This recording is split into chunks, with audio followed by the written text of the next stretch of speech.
Hello, everyone. Myself, Dr. Tanishq Katti here from the Football Digest, and I am glad to present to you Mr. David Lepetit from Lyon, France. Representing Helliconia Sports Consulting. So, David, how are you? Great, Tanishq. Thanks to be here with you, and very pleased to share a lot of insight with you. Definitely. And it is great to have this conversation with you when it comes to a psychological aspect and the scientific aspect of football enhancement and football development. So, just for the viewers, I'll just give you some information with regards to David and what he has been doing in the football industry for the past few years. So, David himself is one of the, I'll say, the visionary leaders in European football because he has more than 20 years of experience in the field where he holds a dual master's degree in law and political science. He also has done many high impact projects across Europe, which is aimed at developing and modernizing sporting institutions across the world. And his organization, Helliconia Sports Consulting, has distinguished itself through a pioneering approach which places psychological insight at the core of athlete development and management. The company's guiding principle is called understanding the human behind the athlete. It has made it a standout in the increasingly competitive sports consulting space. And David's leadership at Heliconia has earned international acclaim as well, where he has been invited as a guest speaker at leading industry events like the Tennis Innovation Conference in 2021 and the African Football Business Summit, which is one of the biggest football business summits in the world in 2023. So, welcome again, David, and it's great to be here with you. Thank you for this great introduction. I couldn't speak about myself like you did. So I'm too humble for that. In fact, uh, with Eliconia, what we try to do, as you said, it's to understand human being behind the athletes, because I think that like we see in company on a day-to-day basis, everyone thinks that a football player, for instance, is, if we just focus on football player on the field is a football player, and in fact, I think that football player on the field is a football player plus a dad, husband, someone who has issues off the field, etc. So I think that you cannot make a totally separation between football player and a human being. There's a I don't know if you watch it, but there's a TV show called Severance. I watch it on one of the platform, and in fact the main things is that one guy who's working doesn't know the other one who is at home, and vice versa. It doesn't exist. In fact, it's totally a science fiction, and also it's totally science fiction if we think that a football player on the field is just focused on his game. Yes, it is, but in fact, he is with all the issues that he can bring with him on the field. So this is one of the aspects. So for that, we are providing profiling, and we are focusing on profiling. We are focusing on motivation of the players and the actual mindset of the players. So if he's facing issues, some particular issues, so this is one of the things that we are doing. And the other part is to help uh, managers or sports directors, head coaches, etc., to help them to use the better tools that exist on the market on different aspects of the football industry. So it could be about data, and I think we will have an episode about data together in the next few weeks. And we want to implement maybe a new way of playing football, or thinking the strategy, and based on research that exists, on academics that exist, whether it's on football field or on other sports, or maybe other science like the behavioral science, etc. So it's it's a long story short, but in fact, we have some little success with some organizations. So we are proud of that about that. Yeah, I mean, definitely, in this era of social media and this era of technology, we forgot what the human being behind the athlete is basically and how human beings think we don't just see them as an athlete, but we have to also see what that athlete thinks as a human being behind the scenes, not just on the pitch, but in his personal life. And it is a well known fact that mental strength is the biggest contributor to an athlete's success. The biggest example, if I'll say, if Cristiano Ronaldo, his mental strength, his mental capabilities have led him to where he is today. So yeah, definitely, when it comes to psychological aspects, it's a very important, I'll say, a part of an athlete's journey. And when we come to psychology, one of the most important, I'll say, subjects which is not talked about a lot is neuroscience. Basically, neuroscience, I mean, David will be able to explain it much better, but that's the title of our show. Basically, it's the cognitive edge, neuroscience and football. So what are your thoughts? I mean, can you just explain us what is basically neuroscience and how neuroscience can help us in sports as well? In fact, neuroscience is not only one domain in the scientific world. It's a set of scientific discipline, different type that study at the functioning of the nervous system and more specifically the brain. So and it's focused on the biological, cognitive, emotional, and behavior aspects of the brain. We will not be able to talk about every aspect of that, so we will focus on just little point, but uh, especially the cognitive aspects. Why? So you can imagine that in fact as it's how can I say, it's also a domain that it evolves very quickly. We think we are at the beginning of the things, and it encompasses various branches like neurobiology, neuropsychology, neuroimaging, etc., etc. But all of those branches are not that important right now. My purpose in this podcast is not to make you a PhD in neurosciences because in fact it takes so many years, And I have Yeah. a lot of friends who are neuroscientists in France, and what we can try to do, because I'm not one of them. What we can try to do is to vulgarize, to simplify this domain, because you have a lot of companies who came to clubs, and promise a lot of things, and some magical tricks, magical tools, with our tools, you will be able to unlock your potential, because we will work on your brain, the most important thing, etc., etc. So what we want to do is to talk about the myth that exists around neurosciences.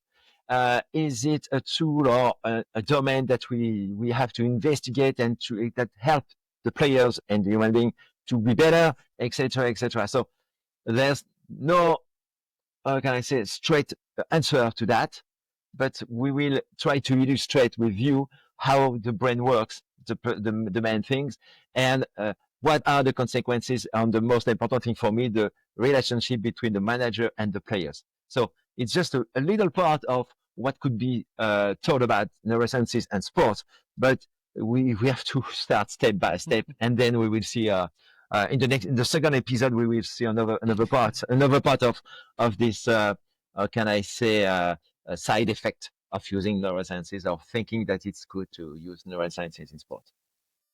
Yeah, I mean, when it comes to neuroscience, I have myself been from medical background, so I do have some knowledge when it comes to the scientific aspects of sports.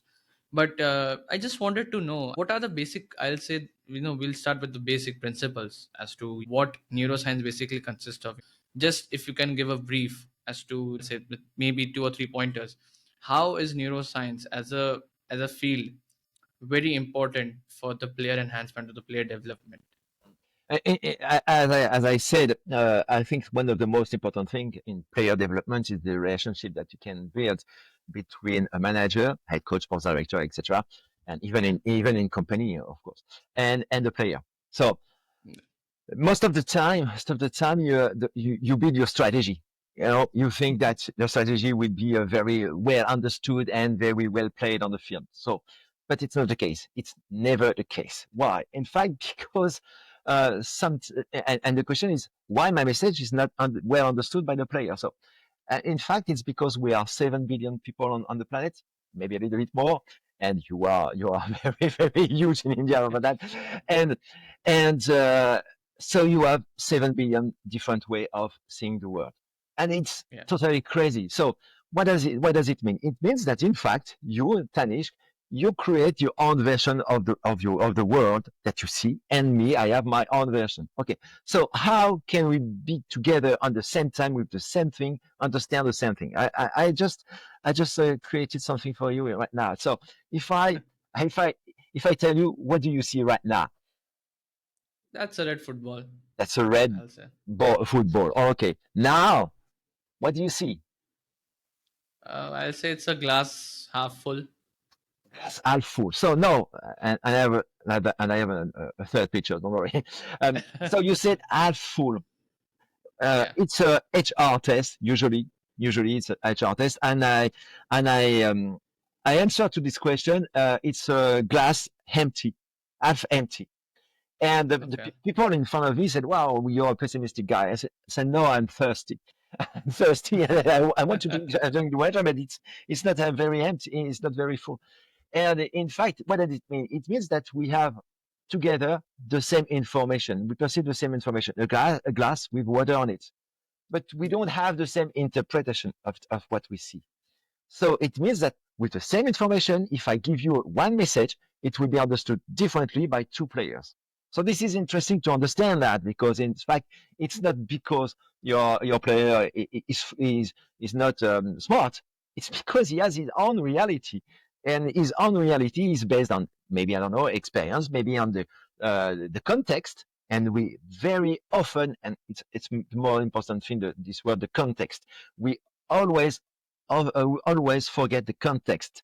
And so we have the same information, but we don't see the world in the same way. So why don't we think the way we think? This is very important, and it's a part of the neurosciences that it's called metacognition. We can talk about that, of course. And if I show you that, what do you see?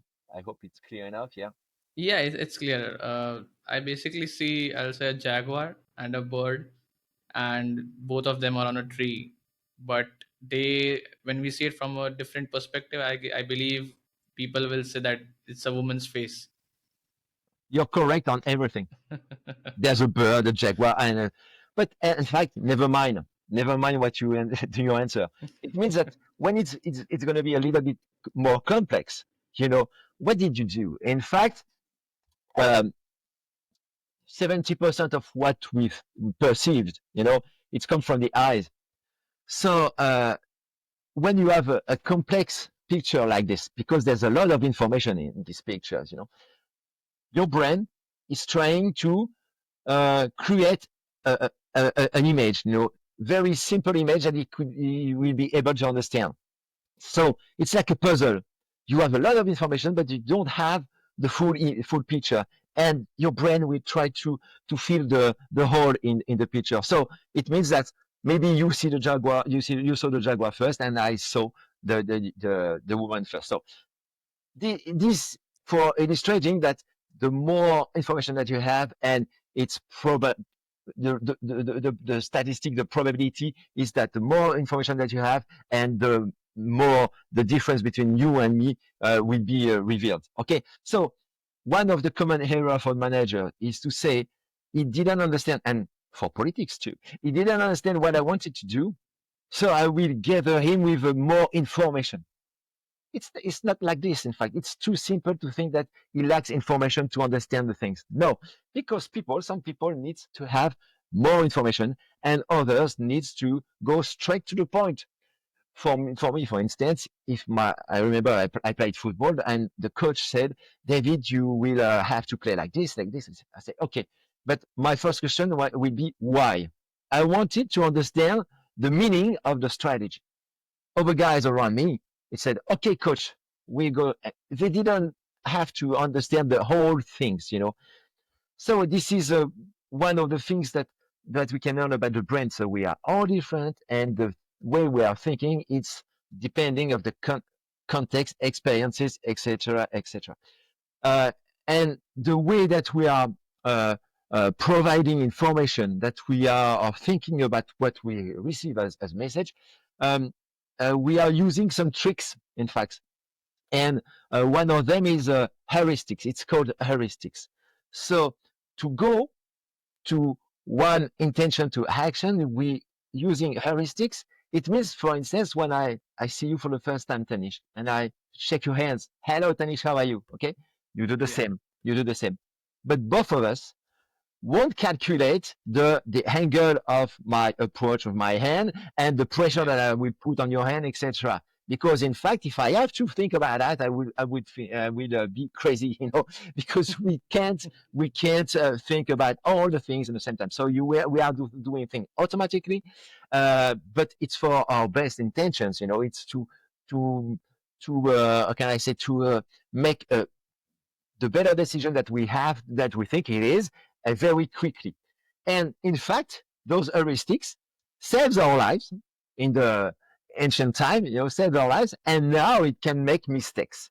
So this is also things that people have in mind, that in fact, sometimes mistakes are not intentional. It's just depending of the context and depending of experience of everyone, etc., etc. So this is very a field is very interesting for management, but also, or can I say, very it's huge. It's maybe an endless issues, to solve. Maybe an endless issues. As I said, 7 billion people, 7 billion views of the world.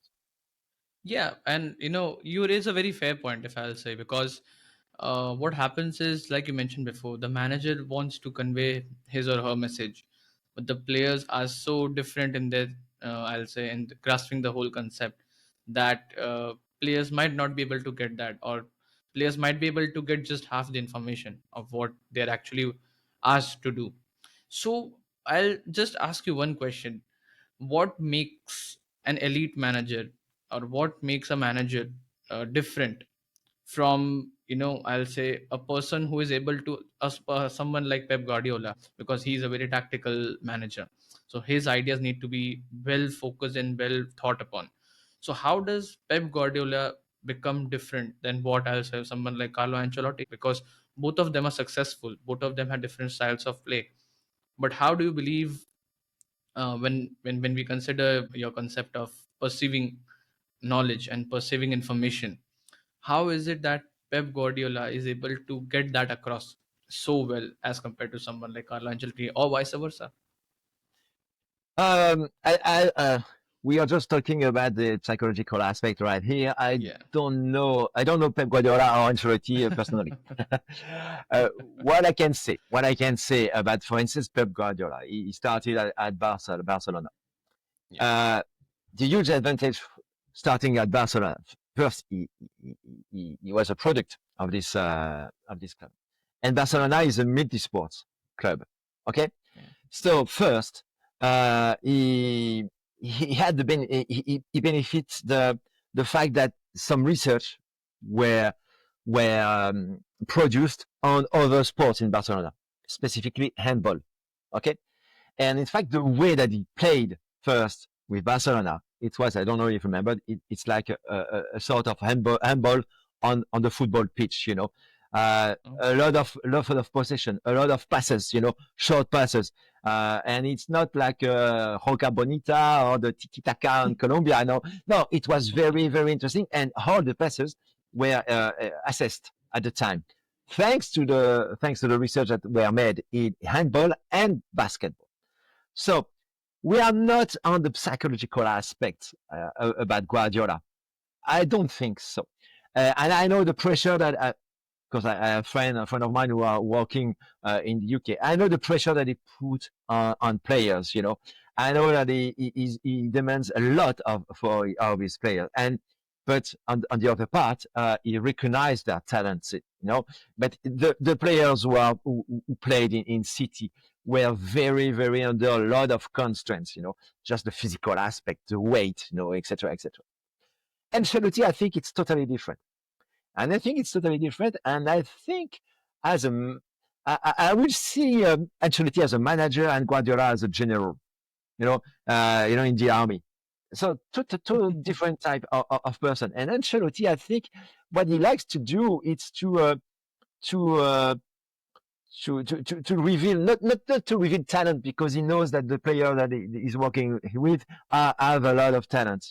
What he wants to do is to create the best condition to uh, let them play with their skills, with their talents. And this is very interesting. Zinedine Zidane, when he was the head coach of the Real Madrid, did the same thing. Uh, when you have a huge talented players, let them play. Okay. Also, I think that they are maybe not Ancelotti. Maybe I prefer a little bit Ancelotti than Guardiola, even if Guardiola is a huge head coach and very very good head coach. But they are also under pressure by the results, and now a lot of scientists, we call scientists, that are working in clubs. So, but we will see that in next episode with the Yeah. data driven aspect of clubs. Um, if we just stay focused on the psychological aspect, uh, one of the my favorite sentence that I heard once. It was about the Brazil in 1970. I think for my part, I think it was the best team ever who ever played at football. And, Was and, that the and one with Pele? Was that the one with yeah, Pele yeah, or? yeah, yeah, yeah. The Yeah. last World Cup won by Pelé. And in Yeah. fact, at the time, a lot of their training session were with music, a huge music, and they played, they trained with samba, etc. They do a lot of physical side, but when it was about technical playing with a ball, there was some music. In fact, they found a rhythm, that a rhythm that it was their culture. So there was this Brazilian identity during the training session. And on the field, a journalist asked to Zagallo, well, in fact, Zagallo, the head coach, said, well, your team is one goalkeeper, four defender, and five number 10. Even the number nine was a number 10. I can't remember the name. I think it's Tostao, but I'm not sure about that. Um, but you had on the team Rivellino, Pelé, I think Jazino, and one other guy. And he said, "Well, I have one five number 10," and said, "Well, your team is split. It's totally split, and how can it work?" In fact, my five number 10 are the five smartest number 10 in the world. So we will find the solution. I can tell them how to play. They will find the solution. And so what did he produce on the field? A sort of technical chaos. So you could not be able to say what the way that they will play. In fact, they adjust their behavior on the field regarding the event, regarding the opposition, etc. They were only focused on the when they get the ball, how to pass quickly, how to have fun, etc. And this is the things that we lost. And when we manage player, when we manage people and companies, we lost the feeling of fun on the field. And I think when you have players who are almost pro, they are gifted, they are talented. Of course, you have to still working on skills, but you have to take pressure off their shoulders and to try to bring them fun on the field. I mean, that is a very great insight. I didn't know about this regard when it comes to Pele, and I've seen the movies. I've read about articles about how I'll say the golden generation of Brazil, but this is something which I didn't know. Maybe it's easier to do this with the Brazil 1960 70 that France in 76. I don't know because it's not the same players. But I think, as I said, when you have pro players on the field, they are pro players because they have a huge skill. They have skills that you and I don't have. Okay, and I'm not jealous about that. But in fact, uh, let them play like they used to play, like they love to play. Yeah, and in the previous conversation as well, you mentioned something about a term called as metacognition. So, can you explain what basically is metacognition, and how it impacts, I'll say sports professionals. Yeah. The meta connection is basically how we think the way we think. So we Yeah, already spoke about that. Um, the other part is the theory, the approach, the embodied cognition, and yeah, the embodied cognition. It's in fact we don't. How can I say? We won't help player to unlock their potentials only by working on their brain. It's a mistake. I saw on LinkedIn, and I saw a company in India who I won't say the name, but they promise to work on the brain of the players and to help them to be better. It's not working like this. Maybe they have a good product, good services. Okay, maybe, but it's not enough. In fact, it's not the truth. The embodied connections say that in fact, when you are making a decision, for instance, on the field, for instance, your brain is important, but it's other parts. Your brain is fed by the context, by emotions. It's by the environment, by a lot of things, by what you feel. Okay, so there's no, and it's very interesting because in fact it's not on one side the brain and the other side the body. It's not the brain or the emotions. It's all interconnected in every microseconds of your life. So this is interesting because in fact, and we will talk about in the next episode, when I see people or companies that are coming and said we will work on the emotional intelligence and it will solve everything.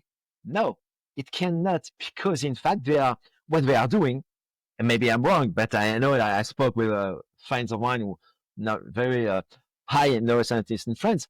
In fact, what they are doing, it's a dichotomy or a split between rationality and emotions. And in fact, it's not like this. There's no rationality or emotion. It's all together, mixed all together every moment of our lives. So this is interesting, the embodied cognition, and it's also interesting because it deletes a lot of myths that exist about the brain. For instance, I asked you before this this podcast, I asked you to tell me how percentage of our brain do you use now, right now that we are talking, okay? And I ask you, do you use 10, 25, 50% or 100% of the brain? And I think you said 50%, something like that. yeah. And the most common people think that, and you have a lot of gurus who said you only use 10% of the brain. Imagine if you can unlock use more, and you will unlock a huge potential, etc. That will be able to help you to become a Superman. And in fact, no, we are not using 10% or 50% of the brain. And every second of our life, we are using 100% of our brain. So it means that in fact we are already overwhelmed by a lot of information, a lot of things, a lot of emotion, a lot of thought. When we have to take a decision, our brain, of course, have to choose the right information that will create the right puzzle to make the decision. It's not right like this that it was, but it's simplify to understand. Um, so imagine that, in fact, when you want to start your car, you start your engine. If only 10% of your engine is working, you won't be able to drive your car. In fact, Yeah, it's as if simply like that. And um, so for managers, understand that his player, is already overwhelmed by a lot of things, can help him to have another approach, another relationship with his players. Not try to overwhelm the players with maybe strategy. Try to simplify your message, because in fact we are in fact limited. We have limited capacity, limited ability to understand the world. So what we do, we cheat. We cheat heuristics, as I said. It could be it was very helpful to maybe not be hit by a tiger in the jungle. I don't know, but because we prefer to run when we hear a strange noise. We prefer to run because we are scared. And but in fact, we cheat with heuristics, and we cheat with simplify a lot what we try to what we perceive, because we cannot understand everything on everything. So I can be an expert on everything. I can be an expert on maths. I can help the NASA to launch a rocket on the moon. I can be the best cooker in the world. I try to be my best. My best maybe is very high on one domain, but not on the other one. Okay. So it means that in fact we have to simplify things to understand the world. And by simplifying, we maybe don't understand some important part of the world. So, but it is what it is. Yes, when you have mentioned that, player manager relation when it comes to getting the message across, not just the tactical, I'll say the regarding the game, but understanding the player as well. So I'll say we have seen there is a lot of a focus on sports psychologists now, like you have mentioned before, that they tweak the thoughts of the player. They try to help them better understand. But my question would be that, since players, they know from the younger generation, now you are seeing players like Lamine Yamal, they are playing from such a young generation, and they are not, I'll say, they might be mature enough in terms of the football, but there is a human behind that player as well, right? So when it comes to these managers and these players, sort of these players, so what aspect of these players is important, and what aspect of these managers is important to unlock that potential? Because Lamine Yamal has been playing since the past 2 years, I'll say since he's 15, but there might have been many conversations, that might have been very, I'll say, a lot of thinking from the manager's side as well before he unleashed that player on the pitch. So can you just elaborate as to what is it that the player or the manager thinks about when he tries to understand the thinking of the player? You mentioned something is very important is the use of the psychologist. Okay. Yeah. I spoke with a lot of sports director and coaches, and some are using psychologists, and some are not using psychologists. And for at least two main aspects. The first one, I spoke with a guy in MLS, and sports director in the MLS team, and this guy is a German, and he helped to create an academy, maybe the best academy in Germany, uh, within a pro team, and he helped um, to help Jürgen Nagelsmann to become Jürgen Nagelsmann as a head coach at the time when he was young, very very younger. He said to me, psychology, we used to use psychologists to help players, to maybe feel less stress on the field. But in fact, players didn't want to use psychologists because in fact they were afraid that speaking with psychologists about issues that they were maybe off the field, etc., or just talking about their feeling right now, their emotional feeling, etc., they were afraid that in fact the psychologist will tell this to the manager and the manager won't put them on the roster. So this is one of the side effects using a psychologist or not. So I think using a psychologist is very important.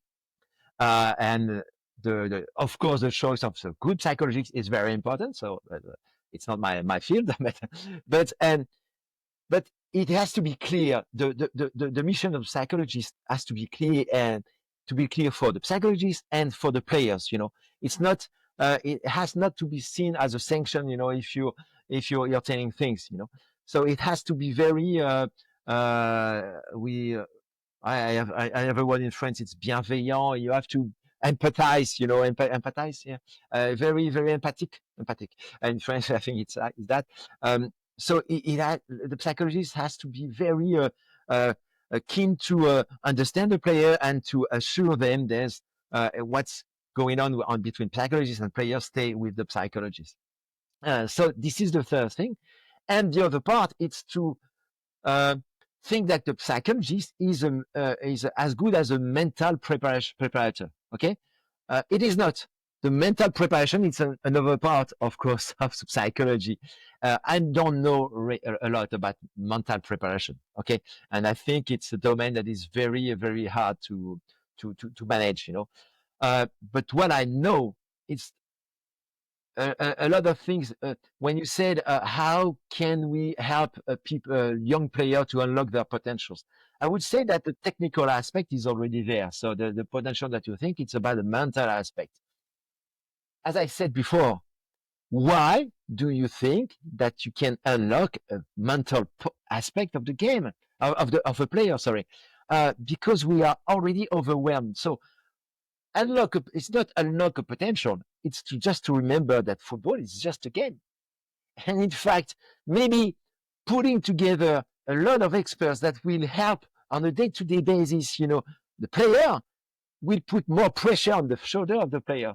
So this is why the guy on MLS told me, without a psychologist, we have good relationship with our players, okay? Because it's a straight speak between the players and the managers. So after that, what is important is to have a good manager, a manager that takes care of his players, and not a manager that will say, I want you to play like this, and you will play like this, because I know for sure that with the 25 players on the roster, few players won't like the strategy, because it's like this, we are, unless you have a huge guru, a Guardiola, who people would say, well, we will follow Guardiola. But after 6 months, Guardiola will say, wow, it's hard to work with Guardiola. Yes, it's very hard. You can win trophy with Guardiola, of course, because he's one of the best. But I would be curious, frankly, and I don't know if you will watch the podcast, Crossfinger. It would be very interesting if Guardiola would be able to be the head coach of Olympique Lyonnais, for instance. Olympique Lyonnais is not a top club right now. It's middle. It was a top European club, the Olympique Lyonnais, 20 years ago. Right now it's middle one, average club. But does Guardiola can be successful in I would say average or small club? Is he a builder? I would say Zidane. Yeah. Same for Zidane. Zidane played with Real Madrid. Would it be interesting to take a little club? And this is why it's important, for a manager. Do you want a manager like who is already a general, or do you want a builder? And in fact, the approach from this manager with the players will not be the same. Yeah. When it comes to, I'll say, football clubs, to be very honest, you just like you mentioned that Olympic Lyon, and I'm sorry that I'm wearing the Manchester United jersey right now Lucky, with the lucky. recent events that have taken place. But now, when it comes to all these clubs, I'll say, if you might know, there's a club called as Tottenham Hotspur, one of the big six clubs in England, and there is Arsenal. They are they are bitter rivals when it comes to their London derby.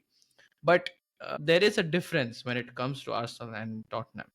Just because we are having a chat with regards to clubs, if I mean, yes, I believe Guardiola, in my opinion, he requires that status of club when it comes to his management style and his requirements.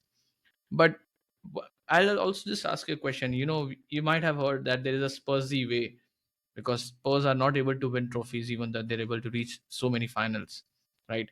And there is a mental block. There is an evident mental block which does take place. So, do you believe is that a mental block, or is that something with circumstances? Are does that have an effect on the mental aspect of these players at the club? No, I think it's all about circumstances. Or very, very. If we go back to United Olympique Lyonnais, you know, Olympique Lyonnais won. We are leading 4-2 at 15 minutes left.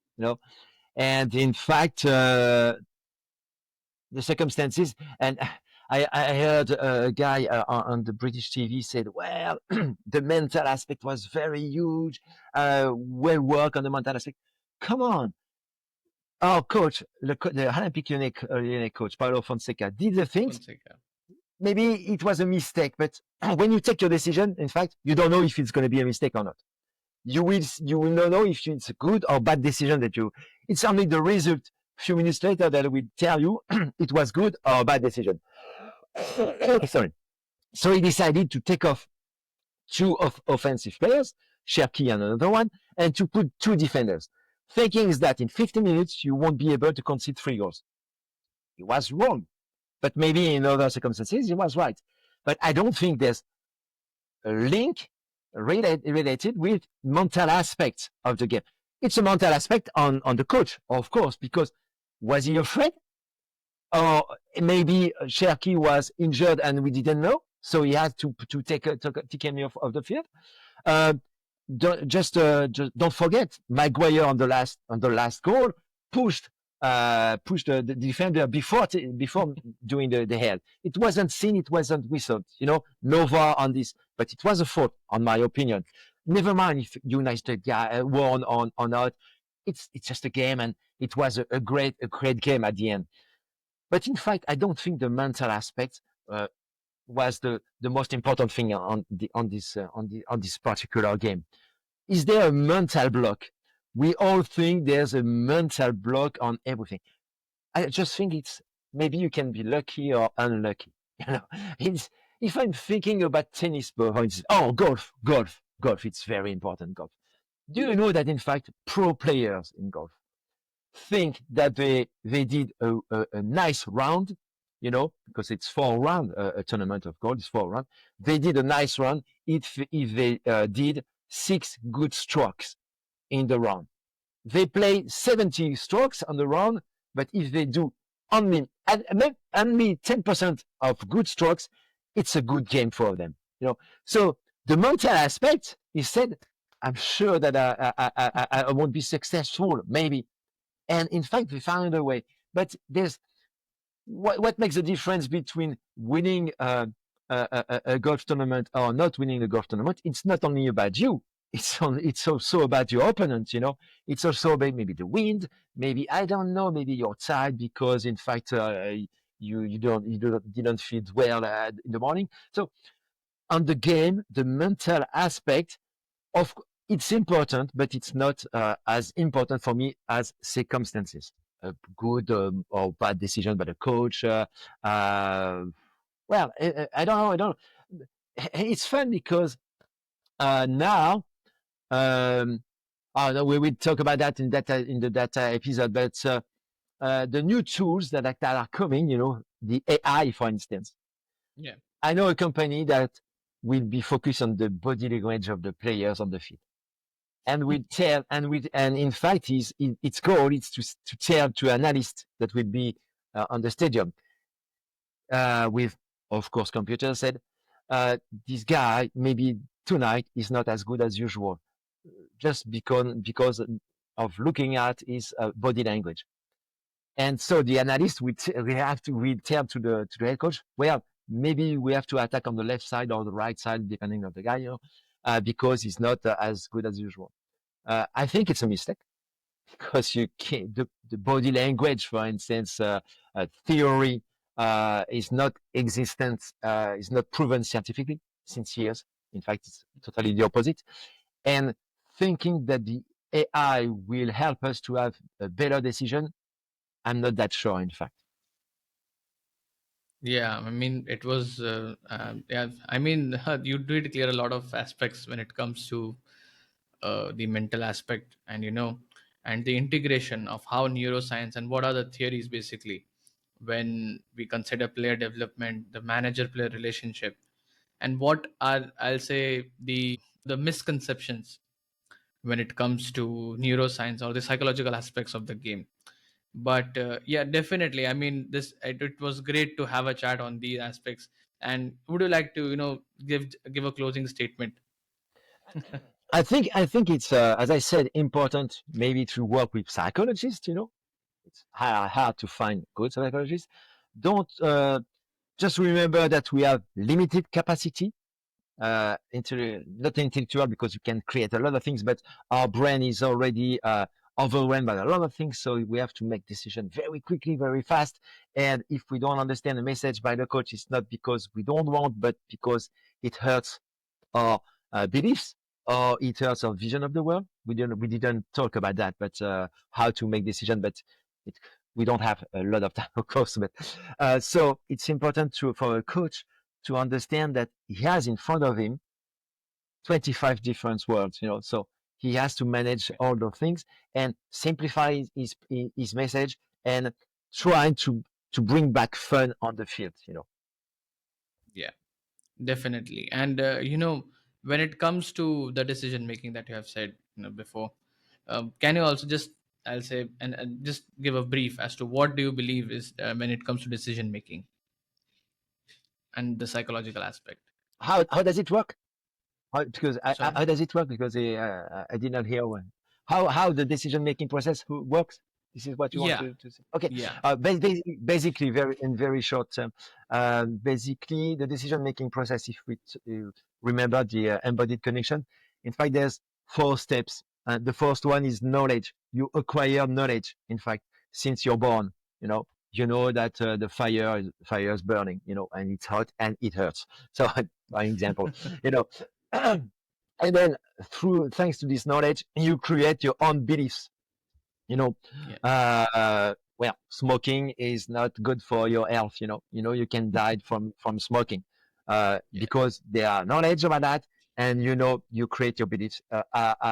We try, I'm smoking, but maybe I have to stop smoking. So the first step, the intentions, through the beliefs, through the knowledge, the intentions. No, I know that smoking hurts. Some smoking can kills. I have to think about how to stop smoking, and then after the intentions, there's actions. The action, I Yeah. would I would I would stop smoking. Okay, so knowledge, create beliefs, create intentions, create actions. But it's not as simple as that. In fact, at the end, because you have what we can call retro control loophole, retro loophole control. I think it's that. Yeah, in English. Sorry. So in fact, you want to stop smoking, but at the end of the day, tomorrow you still smoke. And after, why? Because in fact you will challenge your intentions. Why do I have to smoke? Because in fact my friend who is 80 years old smokes 20 cigarettes from the age of 16 and is very healthy. I have a friend that is like that, and I can tell it. But he's very healthy. So why I cannot be as healthy like him? So maybe cigarettes doesn't kill as fast as I thought. So you challenge in fact your intention, and then you will challenge your belief. So in fact, between the way that you want to change your world, in fact, your representative world, your beliefs, the intention and the action, there are interactions. And usually it's under huge constraint that you change your beliefs. I know for my part, I know that the earth is not flat, because it's scientifically proven, etc. And I don't understand why people think that earth is flat. So this is, and it's part, in fact, they totally change their beliefs because of new knowledge, false knowledge, of course, that were uh, created during the COVID period, etc., etc. So they were totally disturbing by the COVID and wanted to find a new reality. The new reality, from social media about the Earth is flat. Totally crazy. But in fact, they have knowledge, they created new beliefs, etc., etc. That works like this. Yeah.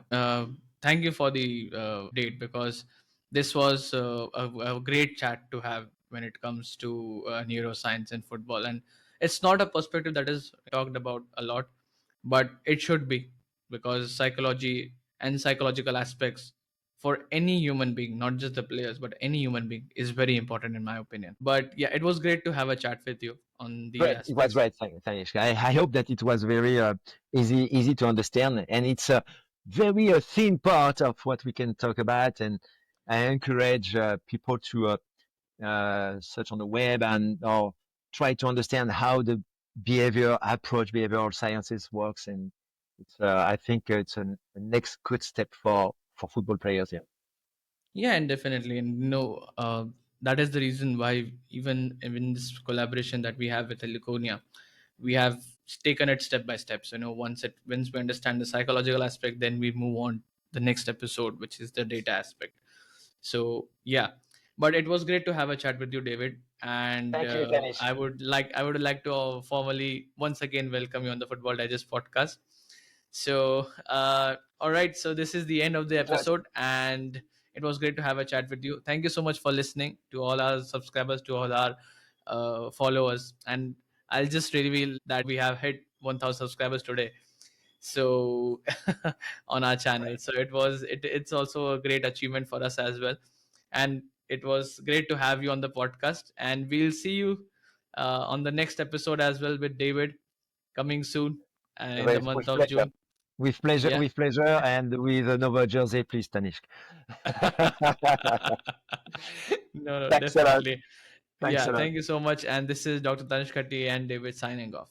Thank you.